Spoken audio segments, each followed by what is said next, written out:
Guess who's back, back again, again. Hey y'all, how y'all doing? Um, should be hearing me loud and clear. Should be hearing me loud and clear. Welcome back to a new video. I'm Grace if you're new here, and if you're not, it's nice to see you again. So in today's video, I will be doing a January through March reading wrap up. At first, I was gonna do only February through March, but then I only read 2 books in January, so I was like, why not include them? I already told you guys when I did the September, October reading wrap up, I was like, I can't do it monthly. I can't do the monthly reading wrap ups. These are the books that, well, these are most of the books that I read from January to March. The first 3 months of reading were very much sponsored by the library. I'm actually gonna go through some stats because I haven't done that before, and why not? So let's pull up Storygraph. Okay, so yeah, I read 21 books from January to March so far. They said my top mood is emotional. Then we have funny, hopeful, reflective, and then lighthearted. And then the pace of books that I usually read is medium, and then fast, and then slow. I usually read books that are 300 to 499 pages, so 59%. And then 36% of books that I read were less than 300 pages, and then 5% of books that I read were 500 pages plus. Next, 82% fiction, and then 18% nonfiction. So my top read genres are contemporary and romance. And then after that is literary, and then essays. Fun! Let me correct my posture. Okay, my average rating was 3.65. I've been doing good on my leaving ratings and reviews, so I'm really happy about that. Oh, average time to finish a book is 7 days. Sometimes it even feels like longer than that, but with how I get sometimes where I'm juggling multiple books, it's really hard to just sit down and finish a book, because I don't want to be I don't want to read a book just to finish it. So, all right, let's get into the books that I've read. Hello, is it me you're looking for? I can see it in your eyes. I can see it in your smile. I'm going to show it to you guys in order of the month. So, the first book I read this year was What Happened to Ruthie Ramirez by Claire Jimenez. This one threw me for a whirlwind. I'm trying to remember if I talked about it anywhere, but I don't think I did. Did I? I enjoyed this one for the most part. I enjoyed getting the point of view of the mom and the sister, even some of Ruthie. The characters are fleshed out really well, to the point that when we got to the end, I was like, aw. When you really like the characters or you connect with them, you do miss them a bit when you stop reading. The ending did get on my nerves a little bit. I liked the ending, but I didn't at the same time. It kind of felt like a cop-out, but it did feel realistic in a way. I don't know. It was very funny how it played out. At the end of the day, I gave it a 3.75 because I liked it more than I didn't. Yeah, one thing that stood out in this book, I did like having the mother's point of view. It did make me more empathetic towards my own mom, and just some thoughts that might be running through her head or feelings she may be experiencing. So yeah, that was a nice little insight that came from this book. It was a good read. So the next book I read in January was Post Traumatic by Chantel B. Johnson. Yeah, this one was good. I gave it 4 stars. I'm pretty sure I semi-dived into how I don't really like to read about unlikable narrators, and boy was she unlikable. All the stuff she had gone through, I just needed to see a win for her. I just need to see growth. We kind of got that. We did. We got some type of closure. Kind of. It was definitely triggering. I just push yourself through. I'm sure there's a light at the end of the tunnel.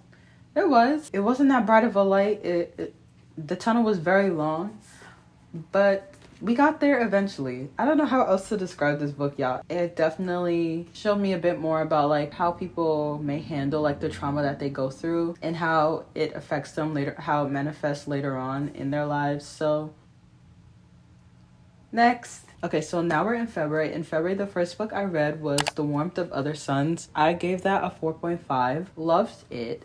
It did take me probably a month to get through, but mostly because I had to like actually dedicate time to reading it. I started reading it digitally, and then I was like, this is not gonna work, because you know when you see like on your e-reader something out of 1,000 pages, it automatically makes it daunting. So listening to it was such a game changer. It's just such a great story. Yeah, I just learned a lot about what was called the Great Migration. Obviously we knew that Black people were like moving up north, but to actually firsthand hear the stories, it was really hard, but I think something like this is very necessary reading. I don't know, it was just a great read. I highly recommend that everyone read it. It is such a feat to have so many of these stories and to like capture such a historic point in time. So good. Next we have Spiral. This is by Ball Cabra. I gave this one a 3.75. I literally but this was like during my period and I was just laying down, like I bought the book, I lay down, and I think I had like Thin Mints from Olive Garden, I had my heating pad, I had on my dim lighting, I was comfy in my bed, and I just finished it. I did not put that book down once. Is that a testament to how good the book was, or is that just a testament to like good environment? And I think it's more so like the latter, or like a mix. Like it was enjoyable. But anyways, let's focus on the book. Like I said, it was very enjoyable. I literally put in my review, I was like, this is what I expected out of Icebreaker. Yeah, it was just an okay read. Definitely very entertaining. I don't remember a lot about this book, and I'm trying to like jog some memory, and it's really not working out. I liked the connection that they had. It was fake dating romance, sports romance, and yeah, they were cute. It was that, like, that's it. It was just cute. Give it a try if you want to, I guess. Next.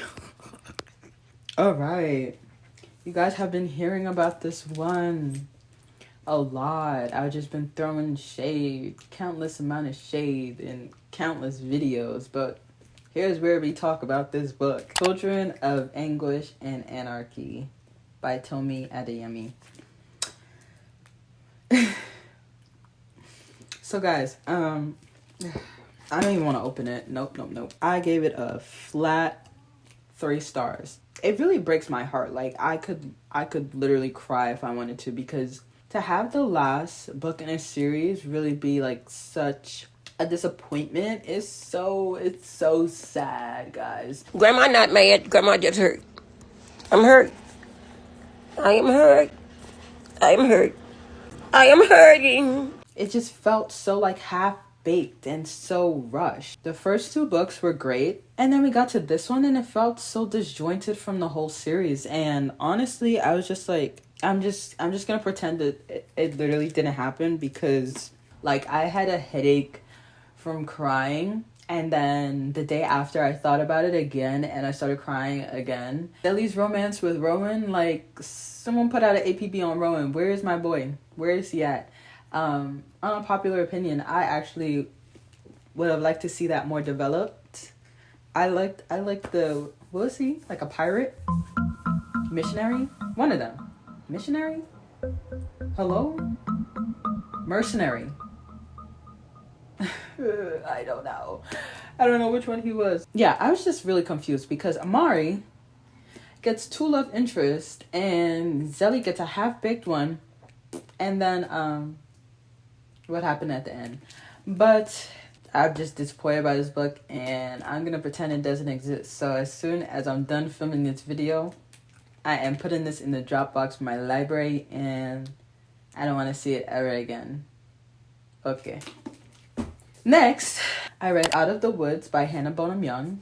Now this one, I really was expecting to like, and I didn't. I liked some of it, but like this book kind of made me dislike Sarah, and I'm like, like, why would you make me do that? There was a point where it was just getting annoying how much she would put stuff on Caleb, and then Caleb, I wouldn't say like he was acting like clueless, but I don't know. There was just a certain point where I was just getting really annoyed Then they went on the trip. I wish we got a little bit more of them in the past, just because like I felt like that would have been a great addition to their story. Yeah, I love the side characters in this one. It felt very like found family, which I really enjoyed. So yeah, I just gave this 4 stars because it wasn't bad at all. I just had a lot of gripes with this one, but it was a solid read. So next I had read Phantasma by Kaylee Smith. This was the one that I buddy read with Lissa. I give this one a 4 stars. I love the setting. Like I love the,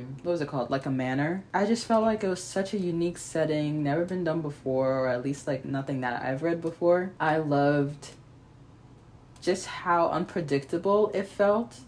And then the romance too, it was so cute. Like I really enjoyed the romance. Yeah, it didn't even feel rushed to me. Like honestly, I think some people have said that it felt rushed, and I was just like, rushed where? Yes, they were flirting, but like it took them a bit to even like do anything. So yeah, it was well paced for me. It was a good read. Liked it. Would recommend that one. After that, I read We Should All Be Feminists with a whopping 52 pages. Probably the shortest book I read all year so far. Probably the shortest book I read so far. Congratulations! Congratulations! Congratulations! Congratulations! This one was really good, informative, fast-paced, reflective, and yeah, we should all be feminists, because if you're not, yeah, I give that one 5 stars. I feel like that is essential reading. Next, I read, oh, I was reading nonfiction back to back. Okay. I read Let This Radicalize You by Kelly Hayes and Mariam Kaba. This one was really good. I also gave this 5 stars. I really feel like this is good for people who, like me, want to do more in the world. And yeah, I'll just read this. This book is ideal for readers who want to transform their activist ideals into actionable strategies for collective care and resistance in times of crisis. This is definitely what it helped me do. I would highly recommend reading this. Next we have Luca by Gray Huffington. This one was real bad, guys. Like it just felt really insta-lovey to me. I don't really read books like this anyways. If you know, you know. First off, he's fresh out of jail, and like we all love a bit of a bad boy, but it was just like he came out and he immediately was interested in this girl, which is fine, but he was talking a whole bunch of stuff like, I'm gonna marry her, I'm gonna let her have my kids. It was just very full on. She was coming from a previous relationship, like a abusive relationship, and she had, I think it was 2 kids, 2 girls with him, and then immediately jumping into this one. I don't know, it was just how it was done. I probably should have DNF'd it. Like I really didn't enjoy reading it at all. I don't know what compelled me to keep on going, but I did. It's just because like I DNF books a lot, so I was like, you know what, let me give this one a shot, let me give this one a chance. I stuck around and I found out.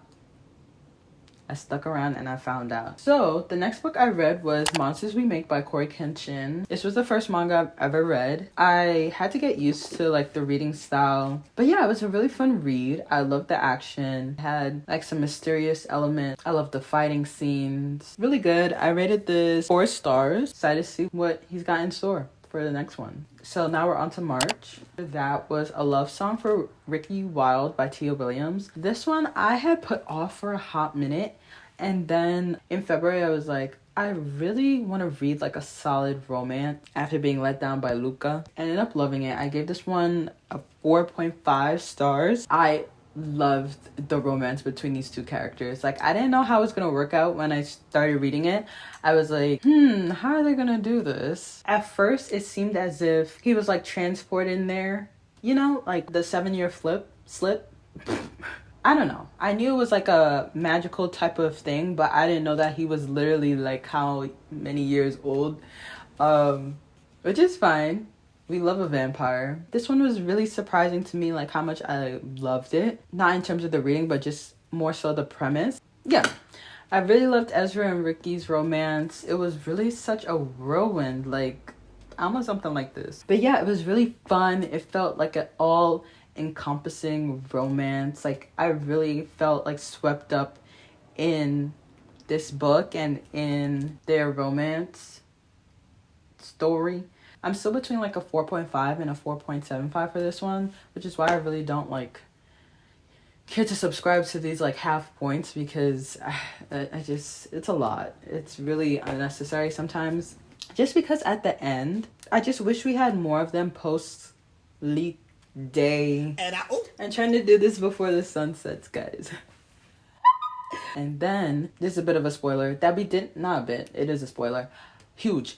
But I just wish we weren't clued into the fact that Miss Della was going to, you know, sacrifice herself essentially so that Ezra could not be immortal anymore. I honestly probably would have bawled my eyes out, but I was just sitting there watching them freak about it, and I was like, Miss Della's gonna kill herself. She's gonna kill herself. I don't know why y'all are freaking out. It was so sad, of course, because I was I loved Miss Della's character. But yeah, besides that, I really loved this book. I already bought a physical copy. I literally bought it yesterday. It is on way. Next we have Night Crawling. This one is by Leila Motley. Really good book. Really sad. Make sure you check the trigger warnings. Yeah. It's the stuff that Kiara and her brother Marcus were going through. Mostly Kiara. She wasn't even that old yet. I don't remember she was 16 in this book, but I remember her distinctly being 17 because of certain activities. Until she was a certain age, certain activities were considered illegal.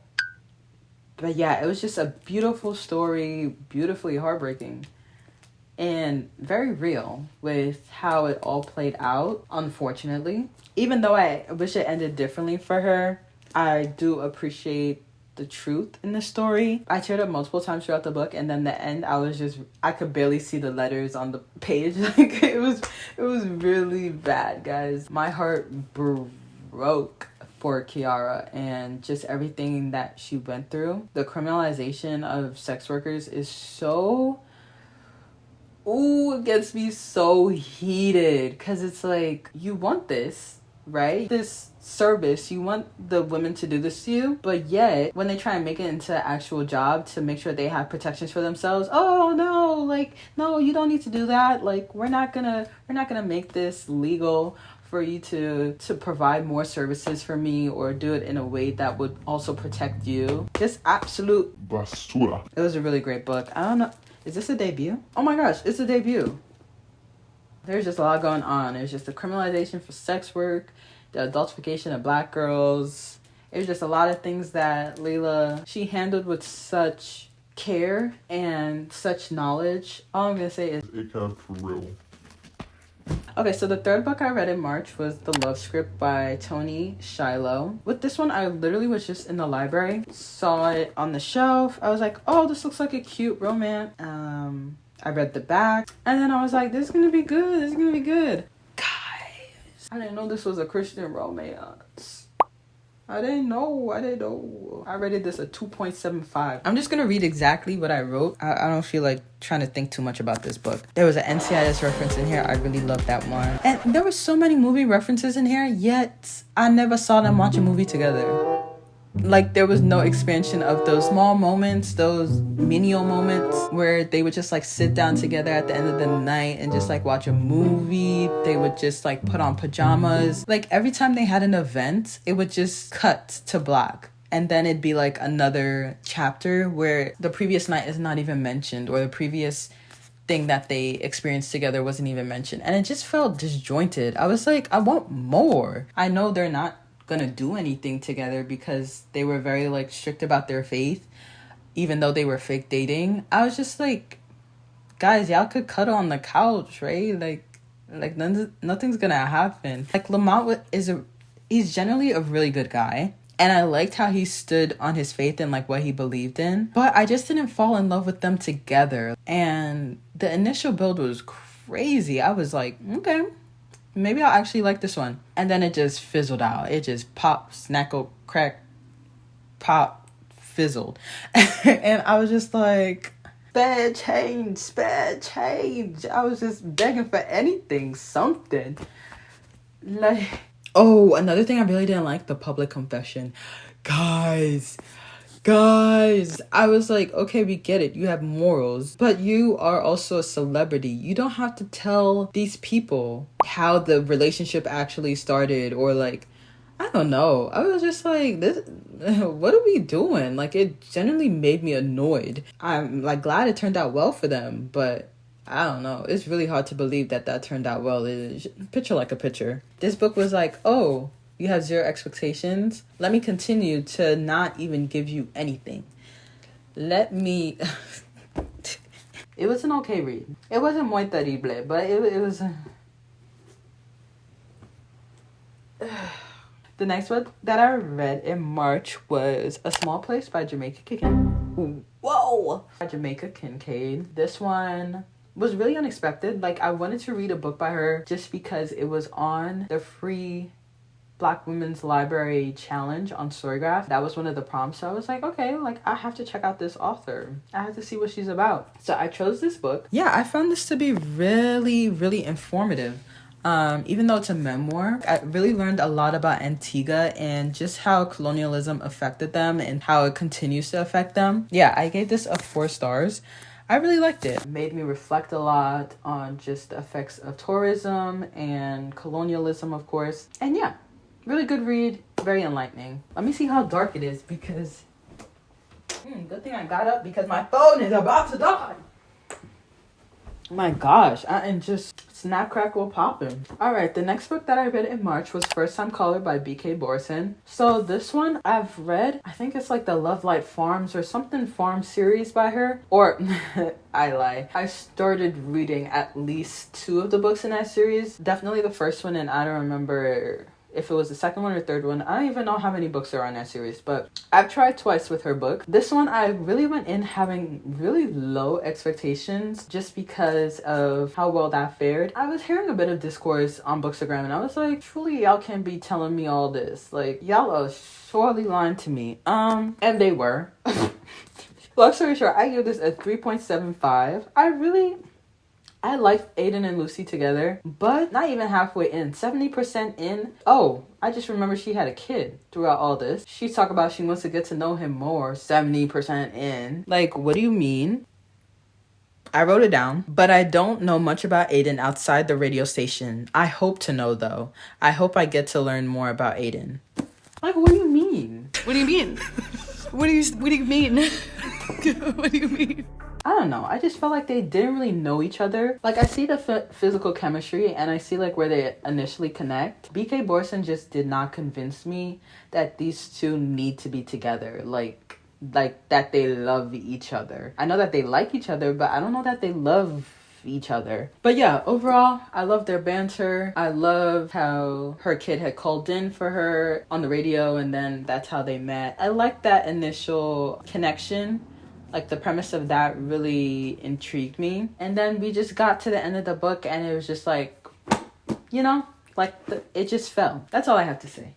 Next, we have Frying Plantain by Zalika Reed Benta. Yeah, this one was short stories, but they were like interconnected. This one was really good. I didn't want to put it down. I wanted more of the story, if I'm being honest. I love just seeing Kara through the years and her development. Very like developmental stepping stones. The characters just felt so real. Stuff that they're going through as Caribbean Americans or just Caribbeans. I really connected with her on that. And some of y'all might not get it, but literally like the plastic on the furniture, like I loved it. I just loved those like little details. I don't know. I really enjoyed it. It was really surprising because it was so random how I picked this one up. I was just in the library and I was just like looking through and I was like, oh, this looks interesting. And it looked like it was by a Caribbean American or a Caribbean author. So I was like, sign me up. And here we are. It felt true to like me going to a middle school where most of the people were Caribbean Americans or some of them were Caribbean themselves. And yeah, I gave it 4 stars. Really solid book. Next, I read How to End a Love Story by Yulin Kwang. So this one kind of read like First Time Caller, and you'll get what I mean in a second, but let me talk about my initial thoughts. At first I was like, am I reading a Colleen Hoover novel? What do you mean he was the one involved with the sister's accident? Like, what do you mean? And then, you know, you get deeper into the story and you're like, oh, okay, I kind of see how they could build on this. It was definitely giving Forks Proximity though. Like, it definitely was that type of situation. I ended up liking it. I gave this a 3.75, but I had a lot of gripes with this. Like, in the 3rd act, I was just like, girl, why are you treating this man like this? Helen, get it together. This man loves you.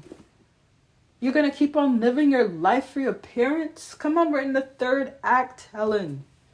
Get it together. She got it together, though. She heard me. A little bit. I have never in my life yelled at a girl like this.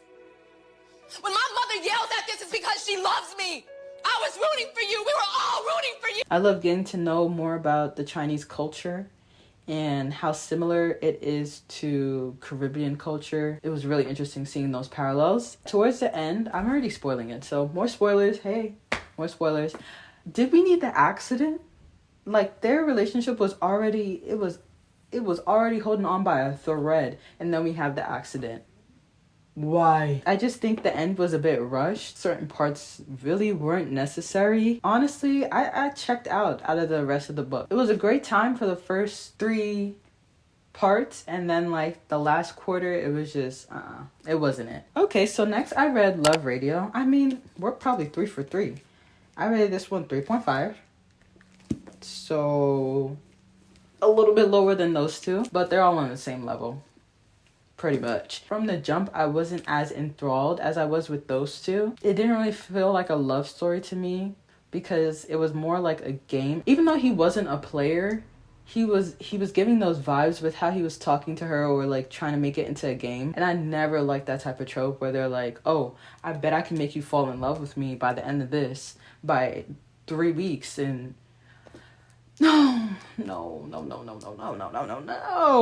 Like, what are we doing? Yeah, it was cute, like the whole 3 dates thing, but it just left me feeling, you know, like I loved some of the music parts, but it was getting a bit like specific, and I was just hearing, you know, that like radio static, blah blah blah blah blah, like, and I was just checking out. There was a point where it was interesting, like where he was talking about actual history of Black people in Detroit, I think it was based in. Yeah, Detroit. There was barely any romance in here. Should be labeled lit fic at this point. I'm not gonna like think too much because it is YA at the end of the day. What else? Can you even see me? Okay, guys, I'm getting to it. Next, we have Deep End by Ali Hazelwood. I should have DNF'd it, guys. I should have DNF'd it. Let me just keep this quick. This dude is fresh out of a relationship. The girl that he was just out of a relationship with, and I know they were kind of like checked out because they've been with each other for so long, but for the girl that he was just in a relationship to be pushing her teammate towards her ex-boyfriend, and for the boyfriend to be like, oh, I've been thinking about you, oh, I wanted to invite you into our threesome, oh, it felt weird, especially because he was in a relationship, but he was just doing too much before he even met the girl. Like, I did love the like kink exploration in this book. I loved how they like created a safe space for each other. Love that part. This is still a 0-star for me. The plot was basura. Absolute basura. The girlfriend was just too top of mind for him. They would be out and the ex-girlfriend would call and be like, oh, something happened with my car, da da da da. And then he would be like, oh, are you okay? Okay, because I gotta go. Ew. I just really didn't enjoy the reading experience. So yeah, should have DNF'd it, but I didn't. Next, oh, is this the last one? Yes, this is the last one. Okay, we ended off on a good note though. The last book I read in March was The Nickel Boys by Colson Whitehead. My main motivation for reading this book was so I could watch the movie. So I just didn't know how sad it would be. I didn't really know what I was getting myself into. And then I started reading it and I was just like, oh, that's what we're doing. It's just really, really good. Elwood and Turner's friendship was just like everything. I really was rooting for Elwood throughout all that he was going through at Nickel because he wanted more. He didn't deserve it, obviously. Really a heartbreaking read. We were put through it. We really were. It started off so like he wants more out of life and he wants this and he wants that. And then we got to the end and, you know, spoiler, plot twist, it wasn't even Elwood at all. Yeah, it was just one of those reads where it's like, you know, it's fictional, but it's based on real life. You know that so many of these experiences are lived experiences. And it doesn't even hold a candle to probably what they truly experienced and are still experiencing because that stays with you. After I read this book, I probably shouldn't have done this, but at the back of the book, I was like, I have to read the acknowledgements, and he added in a link to the actual page of the Nickel Boys, like some of the people who went to the academy, and now they have a page. I started bawling. Like, literally, I clicked in and I was just like, immediately started crying, because I was just like, you're reading some of their experiences, you're seeing their faces, their real faces. I definitely recommend this book. It was so good. I don't know, like, I just wanted it to be Elwood. I like Turner's character, but I did want it to be Elwood at the end. And then also, I don't know, I just wanted a bit more at the end, and we didn't really get that. But great book nonetheless. Really loved it. So yeah, let me turn these around for you. Oh my gosh, guys, it's so dark. Can you even see me? Oh yeah, you can, I think. But yeah, overall, I've had a really fun start to the year. I've read a lot of great books. I've found a lot of new favorites. Definitely excited about what I'm going to be reading in the coming months and, you know, throughout the rest of the year. But yeah, what a great start. Before it gets even darker, I hope you guys did enjoy this video. I hope you guys enjoyed seeing what I read for the first Q1, as I like to say. Maybe leave a comment on what was your favorite read so far for this year. And yeah, thank you guys so much for watching, and I'll see you in the next one shortly. Okay, bye.